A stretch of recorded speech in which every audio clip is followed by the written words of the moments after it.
Bagaimana bertawakal dalam menghafal Quran? Tentu tadi kita sampaikan salah satu daripada hadis yang diriwayatkan oleh Imam Tirmizi, ya, tentang bagaimana Rasulullah SAW itu menyuruh sahabatnya mengikat unta dan kemudian baru bertawakal. Ini artinya apa, Ustaz? Harus berusaha. Ikhtiar. Maka bagaimana tawakalnya biar kita menjadi pengamal Quran? Ya baca.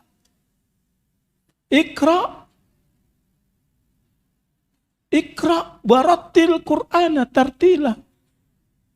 Baca, hafalkan tanpa kenal bosan. Baca dan hafalkan tanpa kenal bosan. Tanpa kenal lelah. Walaupun capek itu pasti. Tapi tidak kenal lelah. Kesungguhannya, keikhlasannya, itulah tawakal dalam menghafal Quran. Sehingga kalau ada hamba yang sudah betul-betul membaca, menghafal dengan ikhlas, kok ternyata masih ada satu dua yang sulit, itu tidak masalah. Tinggal nunggu waktu. Kan Allah inginkan engkau itu selalu membaca. Kalau engkau membaca 10 kali belum hafal, bacalah 20 kali. Kalau udah diulang 20 kali belum hafal, ulanglah 30 kali. 30 kali belum begitu hafal, ulanglah 40 kali. Sampai seterusnya ada waktu di mana pasti Allah mudahkan dirimu untuk menjadi penghafal Quran. Gak cuma penghafal, tapi penjaga Al-Quran. Itu yang pertama. Kemudian yang kedua, dengan kita selalu membaca, mentadaburi, memahami Al-Quran, tentu itu akan berpengaruh pada kehidupan kita. Bukankah Quran itu adalah syifa? Bukankah Quran itu Allah turunkan sebagai syifa? Penawar, penyembuh hati? Bukankah Quran Allah turunkan sebagai rahmah? Sebagai bentuk cinta dan kasih sayang Allah kepada hamba? Bukankah Quran Allah turunkan sebagai cahaya? Sehingga hamba itu akan selamat dunia akhiratnya? Bukankah Allah turunkan Quran sebagai petunjuk yang dengannya dia selalu berada di jalan Allah Subhanahu wa taala?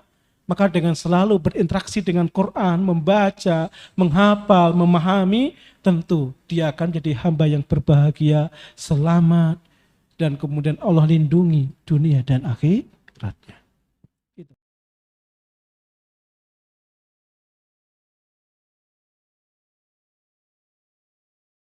Tawakal itu menaruh harapan kepada Allah dan percaya kepada Allah Subhanahu wa taala dengan seyakin-yakinnya. Sedangkan menyerah itu adalah putus asa, tidak percaya kepada Allah. Wala tai'asu min rohillah, innahu la yai'as min rohillah ilal qaumil kafirin. Jangan kamu putus asa rahmat Allah. Sesungguhnya tidak ada yang berputus asa dari rahmat Allah kecuali orang-orang yang kafir. La taqnatu min rahmatillah. Jangan pernah kita itu menyerah dan putus asa. Selalu harapan itu kita munculkan, husnudon itu harus selalu ada dalam hati kita. Maka orang bertawakal itu mereka yang tidak pernah berhenti berusaha. Mereka yang tidak pernah berhenti berdoa sebagaimana yang diteladankan Nabiullah Khalilullah Ibrahim alaihissalam. Kalau kita baca sejarahnya, Ibrahim alaihissalam itu sudah menikah dengan Ibunda Sarah atau Sarah itu ya, atau Siti Saroh itu. Sudah lama menikah. Tetapi Allah Subhanahu wa taala belum karuniai putra.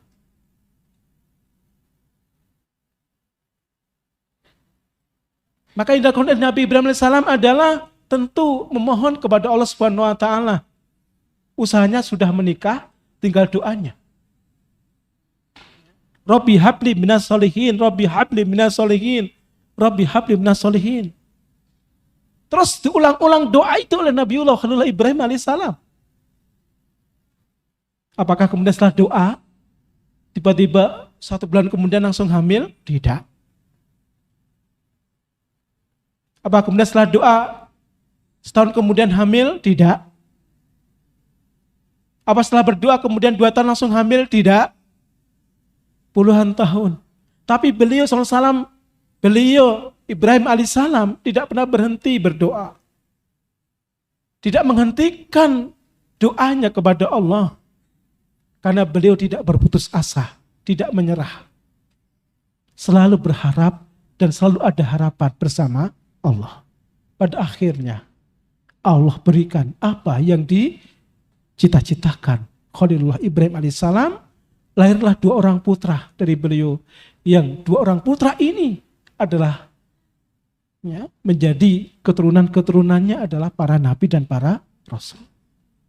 Sehingga Ibrahim alaihissalam dikatakan sebagai Abul Anbiya, bapaknya para nabi dan para rasul. Jadi tidak nyerah. Tidak berhenti di tengah jalan. Itu bedanya orang yang bertawakal dengan orang yang menyerah. Kalau menyerah itu bersuudzon kepada Allah. Kalau bertawakal itu berhusnudzon kepada Allah. Kalau menyerah itu berburuk sangka, pasti Allah tidak ngabulkan. Sudahlah, ngapain ribet-ribet, itu buruk sangka. Tapi kalau tawakal adalah berhusnudzon, berbaik sangka kepada pasti Allah berikan yang terbaik, walaupun mungkin tidak sama yang kita inginkan, tapi pasti terbaik untuk diri. Itulah husnudzon.